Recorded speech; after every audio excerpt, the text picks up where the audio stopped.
Asalaamu calaykum waraxmatullaahi wabarakaatu. maalin wanaagsan meel kastoo aad joogtaan kusoo dhawaada. waa mar kale iyo yaasiin. haddii aad nagu cusub tahay subscribe-ka naga ilaawin. haddii aad hore noola joogteen like-ta nagu caawisay dad badan ay uga faa'iidaystaan muuqaalada ayna soo gudbino. haddii aad wax su-aalo qabtidna qaybta commentiga insha allah noogu reeb. maanta waxaynu halkan uga hadli doonaa xanuunka loo yaqaano diabetes mellitus. dadkeena soomaalidan ay u yaqaanaan macaanka ama sonkorta. sida caadiga ah dhammaanteen waxaynu cunaa cunooyin kala duwan sida bariis, digir ama qamadi, baasto ama canjeelo iyo wixii lamid ah. dhammaan cunooyinkaas aynu cunno marka ay dheefshiidka jirka tagaan waa la burburiyaa. ugu dambeynna waxaa laga dhigaa sonkor. dhiigga ayaa lagu sii daraa, kadibna dhiigga wuxuu usii qaybiyaa xubnaha kala duwan ee jirka ee muhiimka u ah sida wadnaha, maskaxda, keliyaha iyo murqaha. wadnahaas cunada la geeyo wuxuu aan uga faa'iidnaa si aynu wadnaha garaaciisa u shaqeeyo. oo qofka hadduusan cunno ku filan cunin waxaa dhici karta in garaaci wadnaha si fiican u shaqeyn waayo. murqaha sidoo kale wuxuu naga saacidaa si aynu u orodno ama u soconno. maskaxdana sidoo kale cunada la geeyo qaybta maskaxda la geeyo waxay naga caawisaa ama aan uga faa'iideysanaa si aynu u fikirno, wax u barano, maskaxdan uga shaqaysiino. sidoo kale keliyaha cunada la geeyo waxay naga caawisaa in sidii aan qashinsaar u sameyn lahayn ama kaadida qashinsaar aan u sameyn lahayn. sababtoo ah kaadidu waa keliyaha markay qashinsaar sameynayso ayaa waxaa isku bedelaysaa kaadi. marka cunada jirka biniaadanka galaysa xubin kasta oo kamid a jirka faa'iidaba u leedahay gooniya la-aanteedna qofka biniaadanka ah maaragtay si saxa umuusan shaqeyn lahayn. marka waad aragtay dadka markay gaajeysan yihiin in bareesharkoodu badanaa uu dhacsan yahay, aysan si fiican u shaqeyn karin. marka cunadu waa tamarta kaliya ee biniaadanka ay ku shaqeyn karaan. haddaba dhammaan xubnaha kala duwan sidaas ayaa loo kala cunooyinka nafaqadooda. sidoo kale cunada aan cunno waxaa lagu gaarsiiyaa dhiiga si ay arinkaasi u dhacdo organiska ay u helaan sonkor. yacni cunadii aan cunno dhiig baa loo bedelayaa, kadibna waxaa lasii gaarsiinayaa xubnihii kala duwanaa. waxaa ka shaqeeya waxaa jira qanjir ku yaalo caloosheena. wuxuu soo daayaa qanjirkaasi dheecaan loo yaqaano insulin. insulintaas ayaa waxay ka caawineysaa sonkorta ku jirta dhiiga jirka inay u gudbiso xubnaha kala duwan ee jirka. maxaa lagu qeexaa cudurka macaanka? cudurka macaanka marka hore waa marka sokorta ku badato dhiiga oo ay suurtagal noqon weydo in la gaarsiiyo xubnaha kala duwan ee jirka u baahan yahay in la gaarsiiyo sonkorta. sababtoo cunadii markii jirka ay soo gasho waa la burburiyaa. cunadii markii la burburiyo dhiig baa maaragta sheeg loo bedelaa. kadib cunadii waxaa lasii gaarsiinayaa xubnihii kala duwanaa ee jirka iyadoo aas dhiig ah. haddaba marka sokorta dhiiga ku badato waxaa loo yaqaanaa hyperglycemia. waxaa lagu qeexaa inay tahay ama bahda caafimaadku ay isla qeexeen inay tahay blood level. marka blood glucose level uu ka badan yahay 125 mg/dl. qofka while in the fasting state yani qofka marka uu maaragtay uusan soomanayn. sidoo kale ama waxaa kale lagu qeexi karaa hyperglycemia in blood glucose sokorta ku jirta dhiiga levelkeedu uu ka sareeyo 180 mg/dl 1 to 2 hours after eating. qofka markuu cunada cuno kadib.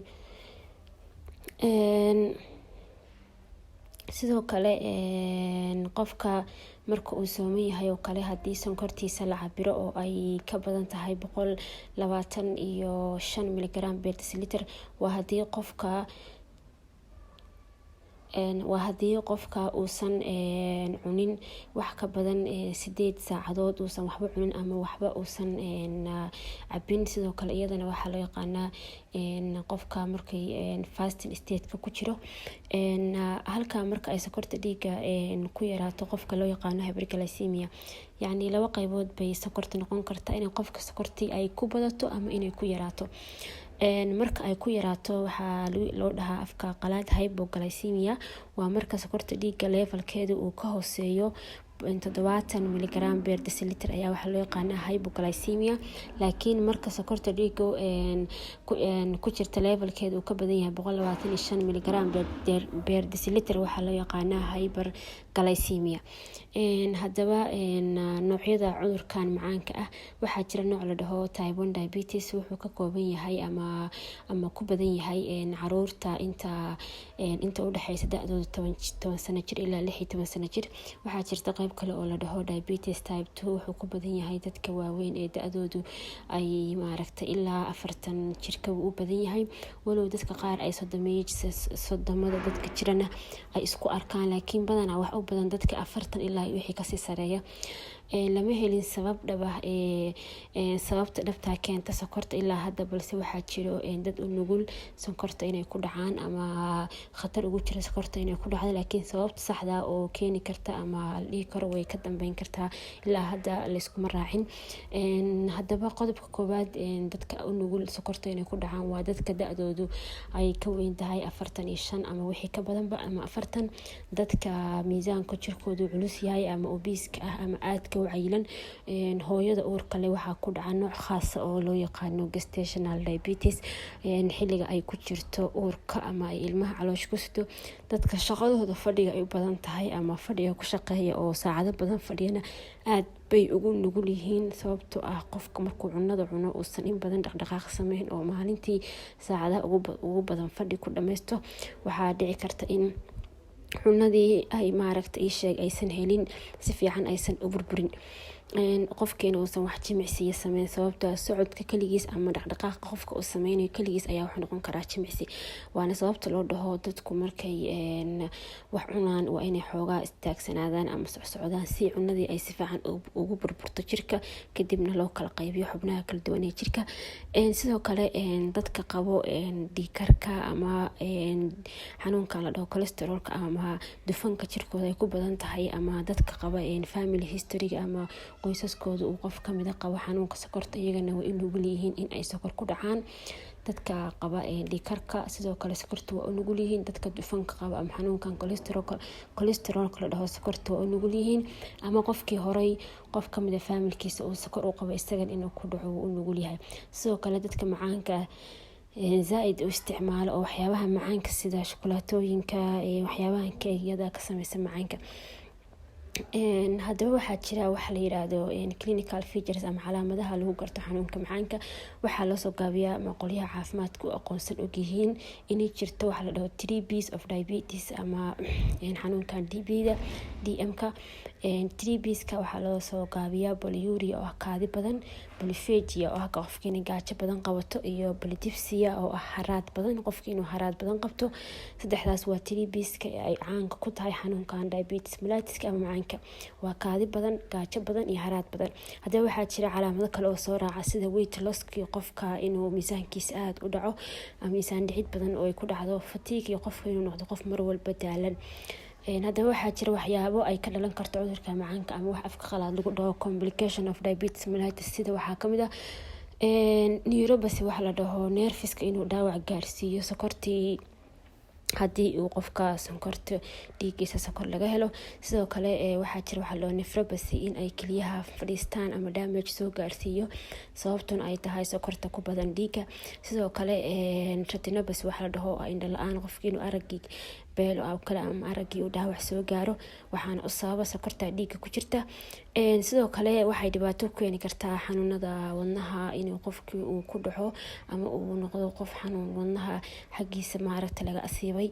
dhammaan waxaa jira waxyaabahaasi waxay ka dhalan karaan ama sabab u noqon kara macaanka awgiis, gaar ahaan haddii qofka intii macaan laga helo uusan macaankii iska daweyn ama macaankii dawadeedii aysan si sax u qaadan, wuxuu halis ugu jiraa haddii aan macaankaasi aan la kontroolin in ay saameyso nerfiska maskaxda, kaliyaha, indhaha iyo weliba wadnaha. hooyada uurka leh si khaas ayay dhibaato ugu keentaa inta ay hooyada uurka leedahay inuu ku dhaco sokor aad bay u dhib badan tahay runtii, waxayna ku keeni kartaa cunuga in uu ku isheeg weynaado, isla markaana dhalmada ay ku dhibtooto hooyada oo cunuga xajmigiisii ama noqdo ilmo ka weyn miisaanka lagu dhalo ilmaha normalka ah. haddaba marka hooyada dhahdo kadib marka hooyada uur kale laga helo sonkorta, xanuunkan sonkorta ah, waxaa jira laba nooc oo sonkorta ah ee xilliga lagu jiro uurka. waxaa kaloo ku keeni kartaa cunuga inuu caloosha ku dhinto ama marka uu dhasho oo horey u dhinto ama kale. yacni hooyada uur kale haddii aan si kale u dhaho, haddii xanuunkan xilliga uurka ay ku jirto oo sonkortan lagu arko, laba mid bay noqonaysaa: in ilmahaasi sonkortii intii ay saameyso oo ilmihii caloosha ku dhex dhinto, ama in sonkortaas saameyntii ilmaha u geystay oo ilmihii